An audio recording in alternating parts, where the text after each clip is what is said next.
Hey, what's going on, guys? Welcome back to the channel. As you see, this is the engine that I cleaned the cylinder head. Well, not the cylinder head, the block surface and the actual block itself. As you see, it's all cleaned up and tidied up. Today, like I said, I was assembling, put the head on, head gasket and all that good stuff. And I had to build a sub harness for the homie Dub's SC300 because he's running a Pro 5 standalone. And instead of running those, you know, the IS300 or GS300 coil packs, those wasted spark coil packs, you want to run sequential setup with one ZZ coil packs, which are like the Toyota Yaris or Toyota Corolla coil packs. Camry coil packs. I have seen the same coil packs on the Sequoias, but the Sequoias I think are like a little longer, something like that. So long story short, I pretty much built the harness for him just now. The harness is open. I didn't close the harness up yet just because I want to make a quick video. I know there's a ton of videos on YouTube and the internet or whatnot on how to actually plug these harnesses up or build these harnesses. I guess I just wanted to have this content on my channel because this is like the second or third one I built and it works. So just pretty much as always, just give my input on it. And as you see, I don't know if you can see right here on the board, I did draw like a diagram so I can walk you guys through it because, like I said, I already built the harness. That joint takes a little time to build just because you got to take your time building it because you don't want to put the wrong pins in the wrong places. So I just show you guys what I got. Like I said, I had already pre-built this, and I'll go over this once we go over this because this is the directions. If anybody want to build the coil packs, build the harness, sub harness for they build the coil pack harness themselves, you can order this actual harness off. There are a couple different websites. It's like 150 bucks, but this right here costs like half of that. Just, you know, to get the, if you have most of the equipment. So long story short, so this is the pinout.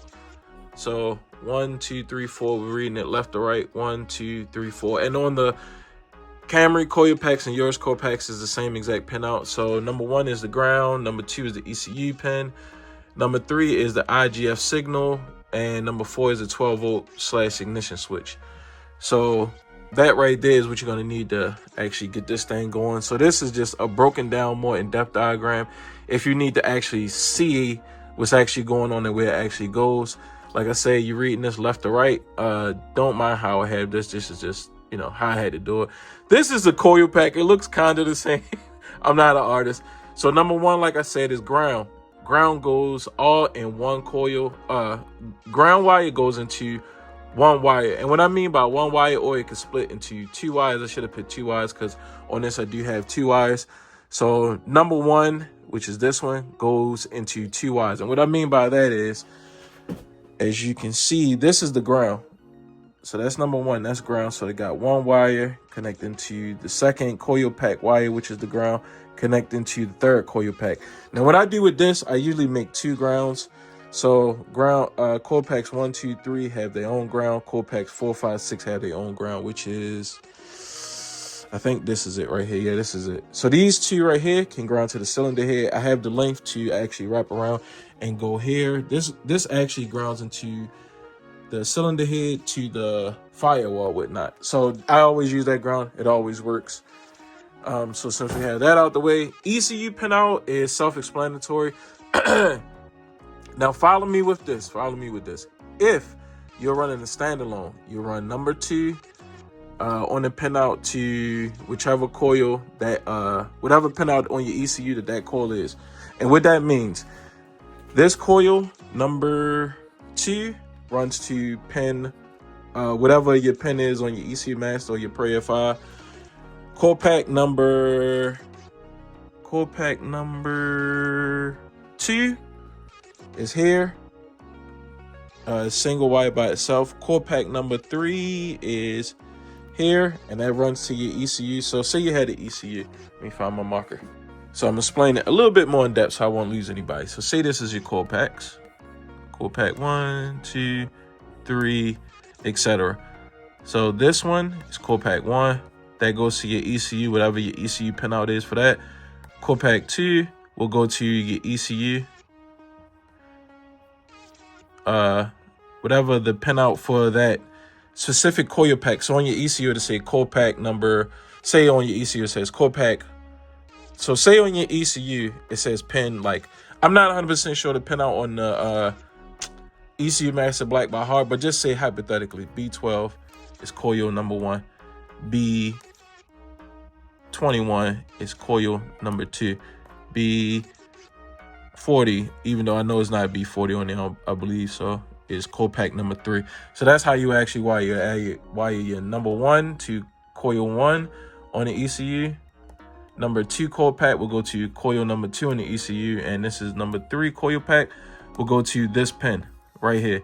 Like I said, these are not the right pins that I'm giving you. I'm just giving you the hypothetically, like if this was the pin, that's how it would go, and so forth and so on. So you would have to actually check your diagram for your ECU before you even go ahead and try to build your harness, because the problem with that is if you don't have an ECU, with at least 6 pin outs, 6 pins for your Coilpacks, which we had 6 Coilpacks, which will be a sequential setup, you will run into the problem where you have to run batch fire coil or wasted spark coil, which is pretty much how the OEM is set. So there's one coil. Well, where is that? So I'm gonna find another Coilpack. So say we had this on batch fire. So number 1 and number 6 would get wired together. Number 2 and number 5 would get wired together. And number 3 and number 4 would get wired together. When I say wire them together, that means take Coilpack number 1 and Coilpack number 6, and you would branch that pin 2 on the Coilpack together, and 2 and 5 would go together, and 3 and 4 would go together. Just like if you had the stock GS300 or stock IS300 Coilpacks, that's how you would wire the wasted spark. But you're here for sequential, so you will run it how I just showed you just now a few minutes ago. All right, and the IGF signal, we're not going to use this on a standalone when it comes to the ECU Master Black. With the Pro FI, I'm not 100% sure how the Pro FI goes. So with the Pro FI, if you have the Pro FI or the OEM joint ECU, this is pretty much, the IGF is to show the ECU that you have feedback, say spark going to your Coilpacks or whatnot.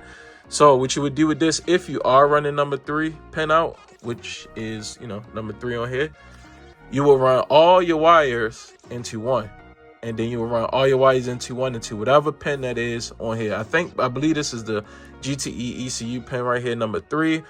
That's why I picked stock ECU. It is the feedback signal. So with that being said, like I said, if you're running an IGF, it needs to see that. If you're running the stock ECU, like I said, with this Pro FI, I'm not 100% sure if the Pro FI needs to see it. So what I did on his harness, I just wired all of those together, the IGF signal, into one wire. And I'll show you guys the wire. Number 3 is here. And it will run all the way to the ECU, and it's connected to all 6 Coilpacks. So even if this Pro FI doesn't need this, you could just, just close this off underneath your dash or whatnot. This is going into an SC300. That's why the wires are so long.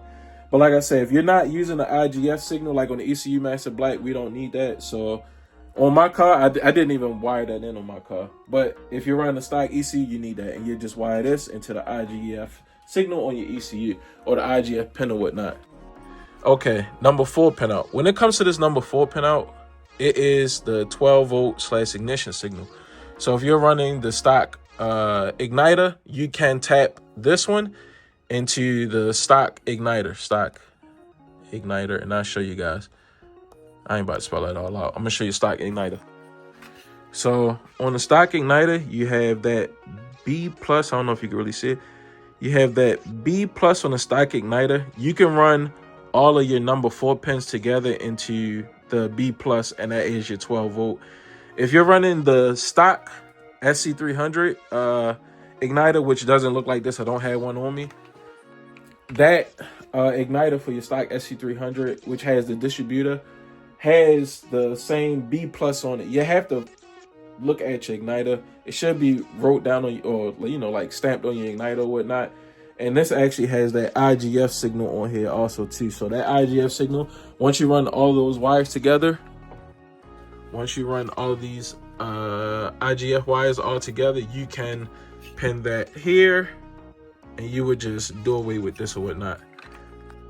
All right, hopefully I didn't lose anybody with that. And the reason why we are running the sequential setup is for more power which a lot of people think, which in turn it does handle more power. But the main reason is because it has the igniter already built into the coil packs. These coil packs are very cost effective. You can get these from like your local salvage yard, Rock Auto, Amazon, what have you. These are the part numbers. So when it comes to the part numbers, the coil orientation of these coil packs do change. I want to say this is the Camry coil packs, and this one is the actual Toyota Yaris coil pack. So you see the orientation on that. So I have these on my car because as you see, this like comes into contact with the valve covers or whatnot. So these are, for me, these are the best fit for me, but a lot of people say these are the best fit. So when it comes to your setup, your valve covers play a part. The engine bracket, the engine bracket you're going to run for the coil packs are going to make a big difference also. As far as power range, how much power these things hold, I've heard they can handle up to like 800 to 900 horsepower. Personally, my car doesn't make that much power, so the power I run on my SC300, I make some really good power, and I don't have spark breakup, no issues with my ignition setup at all. I don't run through coil packs. The coil packs on my car are the same ones I had on my car for like 2 years now, and they last. They actually last. So what I'll do now is I'll go ahead, I'm going to tighten this harness up, as far as just wrap the harness up, and show you how the harness looks once it's all closed up, because I'm actually going to label it, and that might actually help some people understand it a little bit more. All right, so there you have it. The harness is completely closed. It's built to size, so it might look a little shorter than it actually is, but this thing is, this harness is pretty long. That's so, for sure, sir. I just wanted to show you guys just quick, like with the labeling. As far as with the labeling go, I had a Coilpacks labeled out. How I say it, all those are single wires from pin number 2, just to send a signal to the Coilpacks or whatnot, This one, that's a coil pack. That's it. So this right here, I know for a fact is that IGF signal. I just wired it all the way into underneath the dash because this is going onto an SC300. All 6 coil pack wires are wired into this. My 12 volt is here just because the homie Dub already has the twin turbo ECU mod, as far as with the twin turbo VVTi coil packs, which I say, the IS300 ones or whatnot. These are my grounds, so it is 2 different grounds in here, as far as 1, 2, and 3 go into one ground, and 4, 5, and 6 go into one ground. But in here it just meets because, like I said, it's just going to connect to the back of the cylinder head, so they already was going to be in the same place already, and I had that labeled. So hopefully this actually helps somebody. Hopefully I didn't confuse anybody. If this is your first time doing the wiring harness like this isn't too hard. It's just as long as you follow the diagram that I put down, then you should be good to go. That's like really straightforward. So I have like a million other things to do today. Like I said, hopefully that helps anybody out. And drop down in the comment section if you have any questions or any input or whatnot. And I'll catch you guys on the next episode. Peace out.